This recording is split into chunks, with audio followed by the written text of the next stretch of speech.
So we'll all take the time now to sit in meditation and be intent on doing this as well, on training our minds. Because the cultivation of the heart is something of great importance. It was something that will allow us to know and understand the Dhamma, to bring our minds into peace. So this is something that we need to develop, the peace of the mind and making the mind firm and stable. And we can call this stability of the mind. This is samadhi. So whatever level we're able to gather our minds into and to make them stable in samadhi, then we use the energy that comes from that to contemplating, to seeing the nature of things, that they arise, stay for a while, and then cease. We can see the things outside of us are of this nature. So the trees, the mountains, the rivers, they all arise, last for a while, and cease. But also there are this more immediate sankhara, these bodies that we have, or the bodies of animals are the same. And this is what we call rupa, these forms. And rupa are things that need to decay. That's of their nature. And then when there are any feelings in the mind, then we'll go and understand this as being me and mine. We can use some of these mental factors, though, to help us. So we can use memory and take that as food for contemplation. But the understanding won't go so deep in using this. But initially, we do take that up. We use our memory for contemplation. And in doing this, then the peace that we feel in our hearts will grow little by little. We can use this memory and thoughts to think that these bodies of ours, they're unstable, they change. They're a source of pain and suffering. And we can't just give them orders and tell them to do as we wish. They're not me, they're not mine.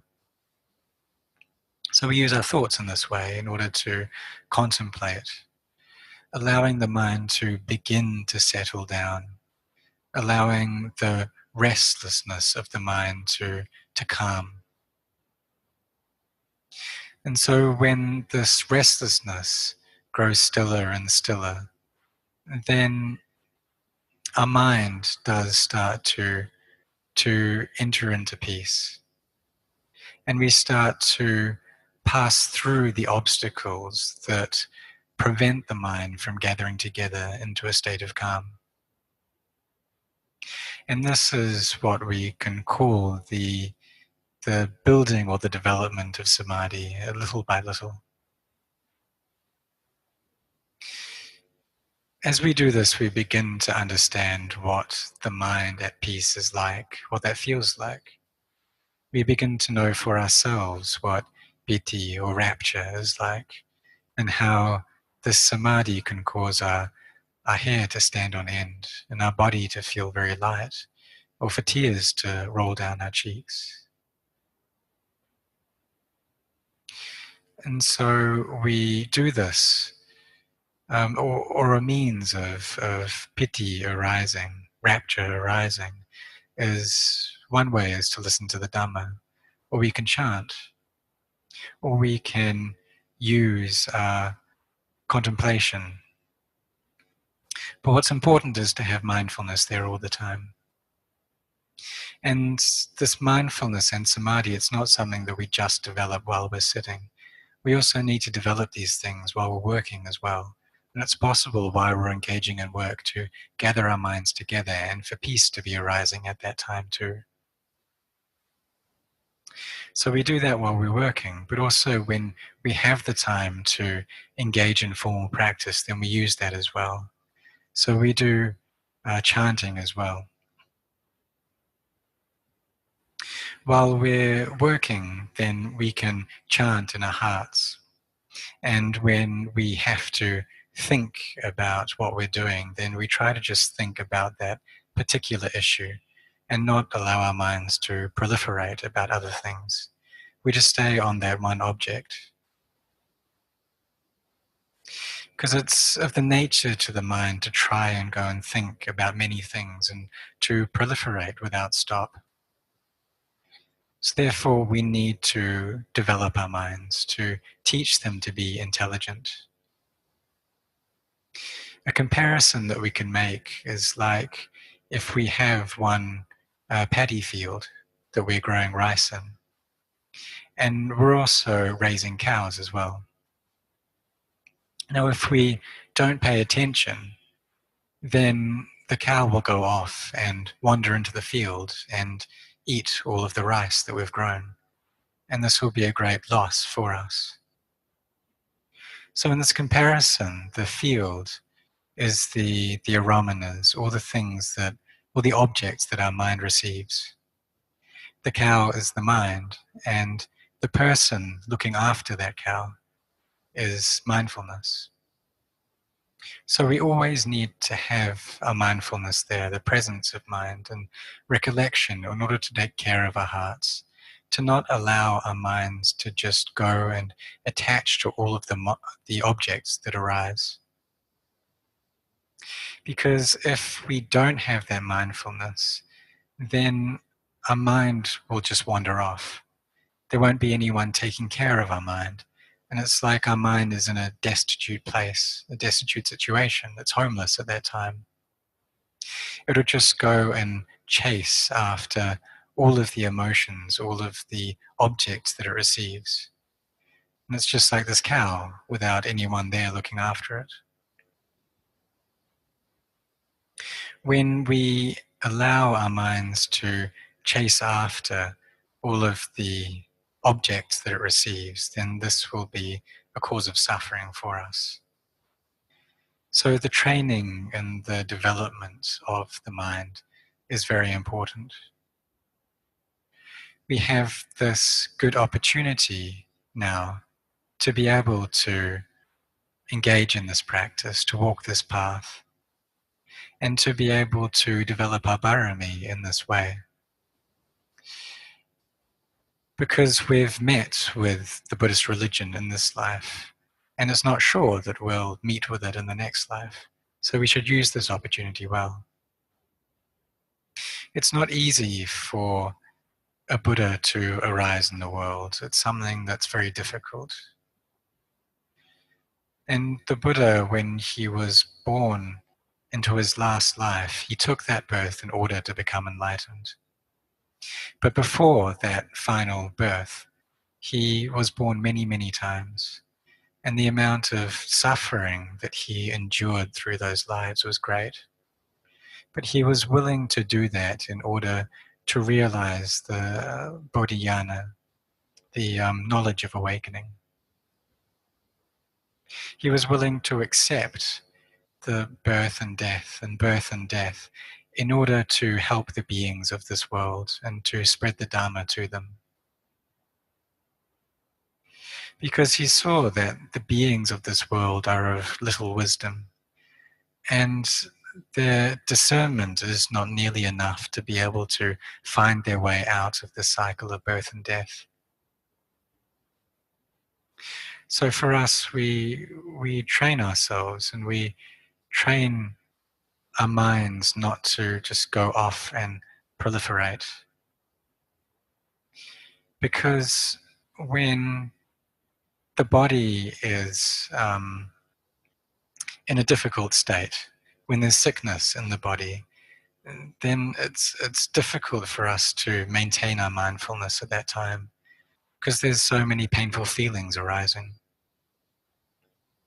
But this is the time that we really need to try to fight. And it's like fighting a war at that time, the war that's coming up with the painful feelings in the body.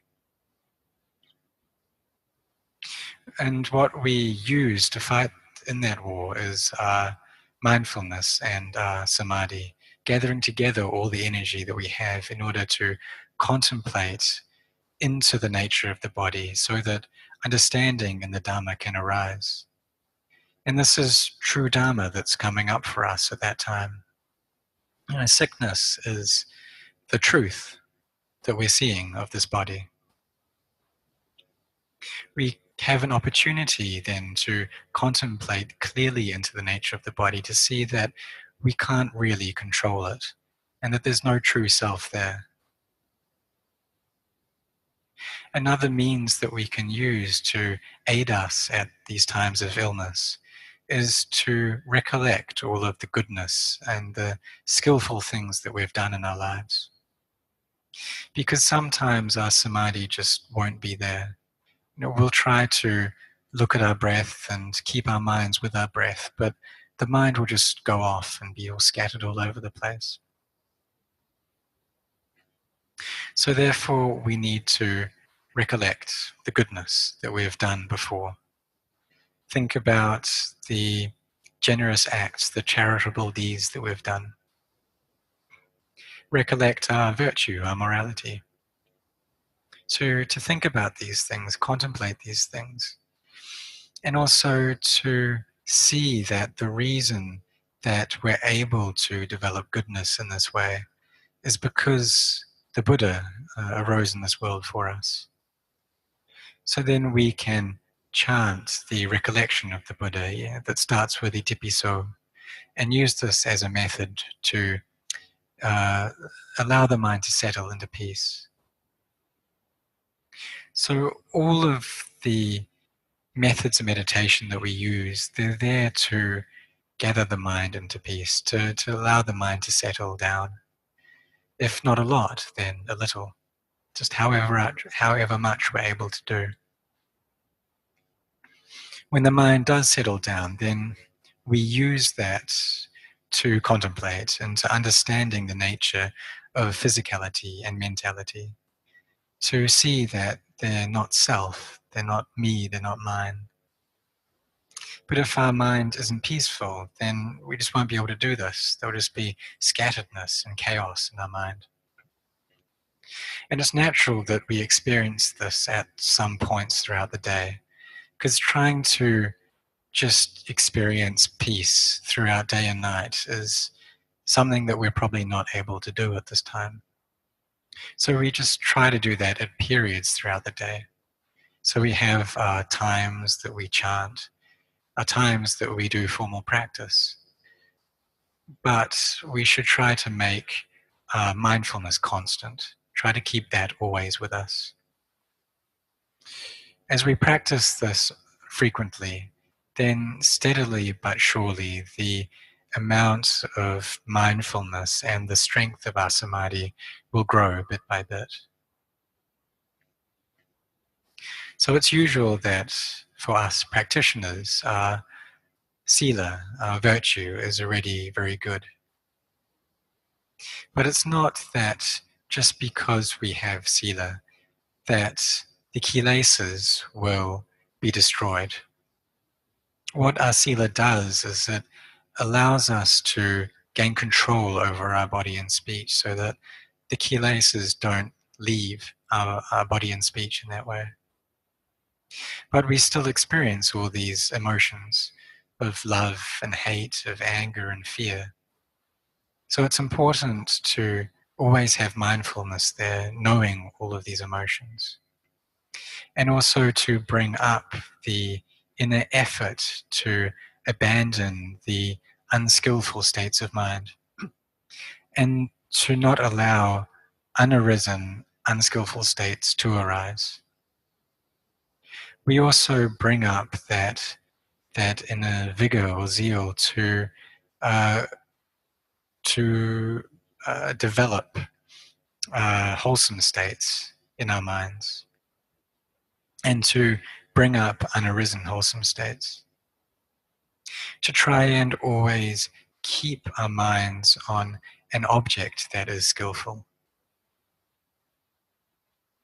So sitting meditation, doing chanting, listening to the Dhamma, These are all skillful things to be doing, and these are the wholesome Dhammas. So try to train our minds every day and always be trying to, and in doing this, then our minds will gradually become calm and peaceful. And we'll understand what that's like, what the calm and peaceful mind is like. At the beginning, it'll start off as Kanaka Samadhi, what we can call kind of a brief Samadhi. And then it'll develop into Upajjhara Samadhi, which is a Samadhi that's close to stillness. There's an energy that imbues the heart at that time, which will allow us to begin to understand into truth. Our minds will become clear. But we need to try to do this now, while we still have the energy. And so for those who are children, then try to practice. And for those who are young adults or adults, then we put in our effort now at this stage of life. Because when we get very old, it'll be difficult. The energy in the body will be less. And sitting meditation, walking meditation, it won't be easy. We will be able to, if we have trained our mind, then we will be able to do the practice within our heart though. But it's something that we do need to develop beforehand. We need to do it now while we've still got the health and the strength to do it. To try to develop these qualities now. And it's just like we have to go off and work and really put in our energy and effort into our work before we can gain wealth. And likewise, we need to put in the effort before we're able to gain the wealth that comes up within our hearts, this noble wealth, something that's there within our minds and that no one is able to take or to destroy.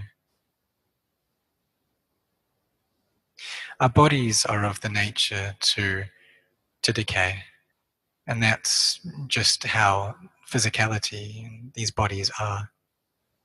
But our minds don't die, and so these minds of ours are the most important things. So try to practice every day.